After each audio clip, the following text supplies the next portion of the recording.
My name is Brad Pomeroy, and I'm here at Creekview Country Club in Crandall, Texas. And I'm going to show you why you want to hit these types of clubs, Nike Slingshot HLs.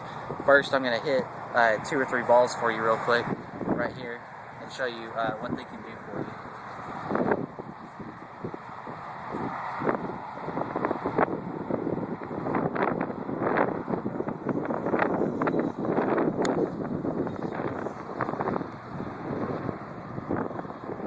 Straight up in the air and straight down, just like you want.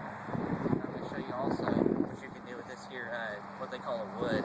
It's usually they put these in the set because these clubs are meant for amateurs, and amateurs tend to not be able to hit a club like this, which is called a 5. And instead of having it as an iron, like that last club I hit, which is a lot harder to hit than this, they actually put this kind of club in the set with the same kind of face as that. So here I'm going to show you what I can do with this real quick.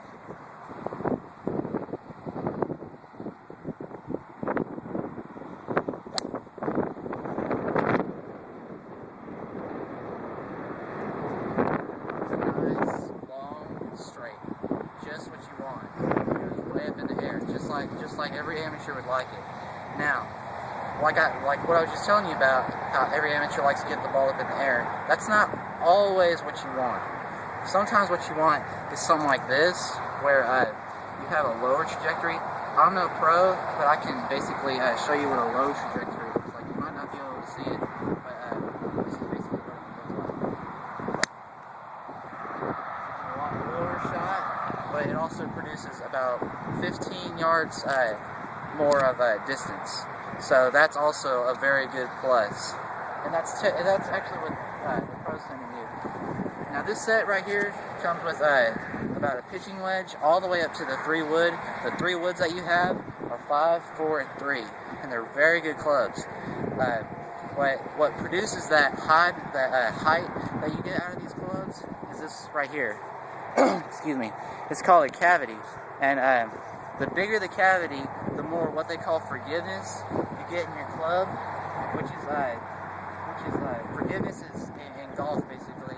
It's having the ball be able to get up in the air more than it usually will with a club with less cavity. What the pros usually use is about half the size of that cavity, which produces much lower ball flight, which produces more distance, which is I guess why the pros, I guess. And but yeah, basically these clubs are absolutely perfect for amateurs.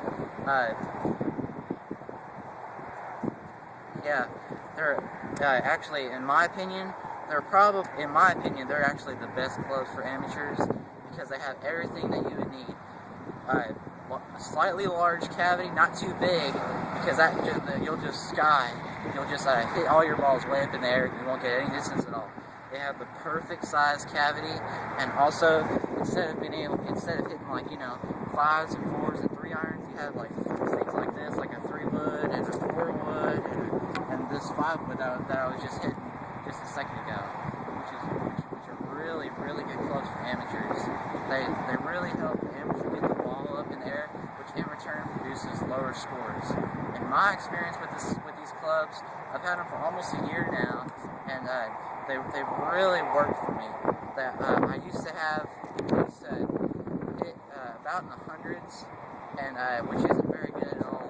But since I've had these clubs, I've started to hit more in the 90s and somewhat in the 80s lately, and which is a significant improvement compared to what I would have done with the other clubs that I would have had, or with standard clubs like what the pros have.